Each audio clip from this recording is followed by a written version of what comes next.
అనకాపల్లి జిల్లా పాయకురావుపేట మండలం గోపాలపట్నం గ్రామంలో వెలిసిన శ్రీ ఉమారామలింగేశ్వర స్వామి వారి ఆలయంలో మహాశివరాత్రి సందర్భంగా స్వామివారికి విశేష ద్రవ్యాలతో రుద్రాభిషేకం హోమ కార్యక్రమాలు నిర్వహించబడతాయని ఆలయ ధర్మకర్త తెలిపారు. గోపాలపట్నం పెద్దిరాజుపాలెం సీతమ్మవారి మెట్ట ఈ ప్రాంతాలలో పురాతన శివలింగాలు ఉన్నాయని పురావస్తు శాఖ ద్వారా తెలిసి ఇక్కడ ఈ స్వామివారి లింగాన్ని చూసి ఆలయం నిర్మించానని, దాతల సహాయంతో ప్రతి సోమవారం అన్నదాన కార్యక్రమాన్ని నిర్వహిస్తున్నామని, ఈ ప్రాంతాన్ని ఆధ్యాత్మిక ప్రాంతంగా తీర్చిదిద్దడానికి ప్రభుత్వాలు పురావస్తు శాఖ నడుం బిగించి చేస్తే హిందూ మతపరంగా అభివృద్ధి చెందడానికి అవకాశం ఉంటుందని అన్నారు.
ఓం నమ శివాయ, ఓం నమ శివాయ, ఓం నమ శివాయ. శ్రీ శ్రీ శ్రీ పార్వతీ సమేత రామలింగేశ్వర స్వామి శివాలయం గోపాలపట్నం. మరి ఇది గత ఏళ్లుగా మాకెవరికి తెలియని రోజుల నుంచి కూడా ఈ గోపాలపట్నంలో శివపట్నం మీద ఎప్పుడో మరి గోపాలపట్నంగా మారింది మన యుగంలోని. కానీ ఇక్కడ ఒక 108 శివలింగాలు భూగర్భంలో ఉన్నాయని గవర్నమెంట్ శాఖ కూడా దీన్ని పరిగణనలో తీసుకోవడం జరిగింది. మరి అలాగే ఒక సీతమ్మవారి కొండ అనేది ప్రసిద్ధి కలిగింది. మరి దాంతో పాటు ఇక్కడ శ్రీ రామలింగేశ్వర స్వామి కూడా ఆ రోజు నుంచి మరి ఇక్కడ అవడం జరిగింది. అలాగే పెద్దపాలెం కూడా ఒక శివాలయం అది కూడా బయటపడడం జరిగింది. 108 వాటిల్లోనే ఈ 3 కూడా అఖండమైన పూజలు అందుకోవడం జరుగుతుంది ఇప్పుడు ఈ రోజుకి. మరి కొన్ని ధర్మల ఇవన్నీ వెనకబడి ఉన్నది ఈ రామలింగేశ్వర స్వామి శివాలయం. అలాగైతే మరి మాది ఎస్సన్నవరం గ్రామం అయినా మరి మాకు బంధురకం ఈ యొక్క పొలాలతోటి ఇక్కడ ఉన్న కుటుంబాలతోటి మాకు బంధురకం కావడం వల్ల మరి మేము కార్తీక మాసంలో రావడం, ఆ స్వామి యొక్క మహిమలు మాకు మరి మేము అనుభవించడం, మరి దాని ద్వారా మాకు శక్తి లేని కారణంగా కొన్ని రోజులు గడవడం జరిగింది. మరి అలాగే నా స్నేహితులు, నా మిత్రులు, నా బంధువులు ద్వారా నా ఎస్సన్నవరం గ్రామం సపోర్టు, మరి ఇలాగా నాకు ఇతర వైజాగ్ అంతా కూడా ఫ్రెండ్స్ ద్వారా ఈ యొక్క ఆలోచన ఆ భగవంతుని నాలో కల్పించి ఒక ధైర్యాన్ని నింపి మరి సాహసాన్ని ఈ గుడి కట్టడానికి ఒక సాహసాన్ని భగవంతుని కల్పించడం, మరి ఆ సాహసం ద్వారాగానే దేన్ని అలా దినదిన అభివృద్ధి సంవత్సరంలో గుడి కట్టడం జరిగింది.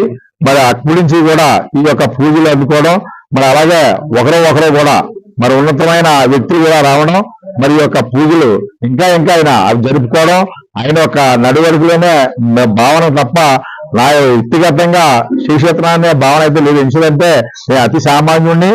మరి ఎవరో సపోర్ట్ లేకుండా ఒక వ్యక్తిని నా వెనకాల చాలా మంది ఉన్నా ఒకే వ్యక్తి పోరాడడం, ఒకే వ్యక్తి చేయడం, ఒకే వ్యక్తి సేవ చేయడం, ఒకే వ్యక్తి నిర్మాణం, ఇవన్నీ కూడా ఈ యొక్క పరిపాలన విషయం ఇదంతా. ఎందుకంటే ఇక్కడ దారి తిని లేకపోయినా మరి గవర్నమెంట్ చేసే ఇలాంటి పనులు రోడ్డు మట్టి రోడ్లు కూరలు ఇవన్నీ వేసుకుని మరి ఒక పరిపాలన యంత్రంగా దీని మీద మంచి దృష్టి పెట్టి మరి ఆ స్వామి మీద నాకు నేను నిజంగా అయితే మామూలు సామాన్యుడినే భక్తుడు కూడా కాదు.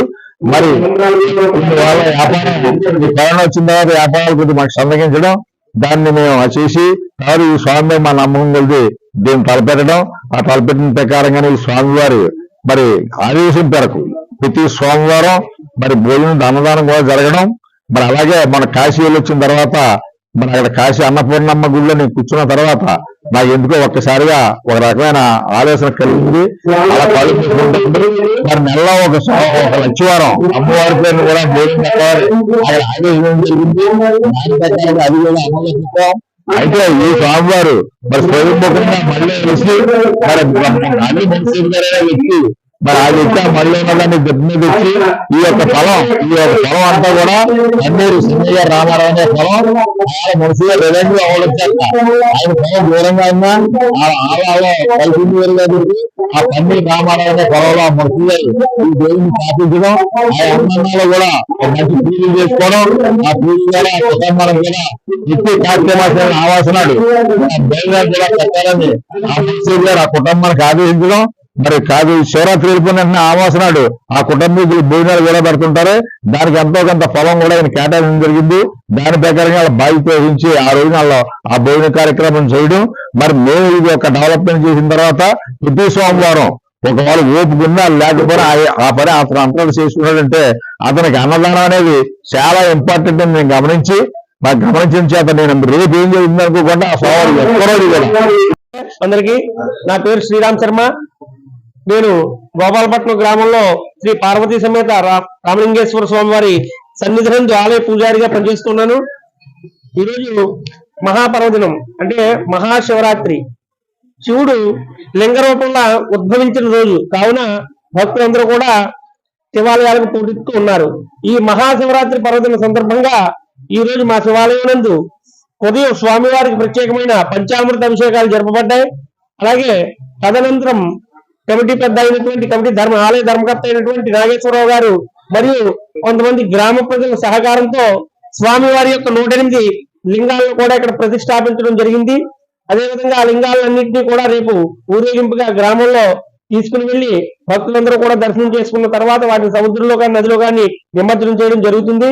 అదేవిధంగా సాయంత్రం 7 గంటలకు స్వామివారికి శాంతి కళ్యాణం జరిపించబడింది. ఉమామహేశ్వర స్వామి వారి యొక్క కళ్యాణం అంగరంగ వైభవంగా ఇప్పుడే ముగిసింది.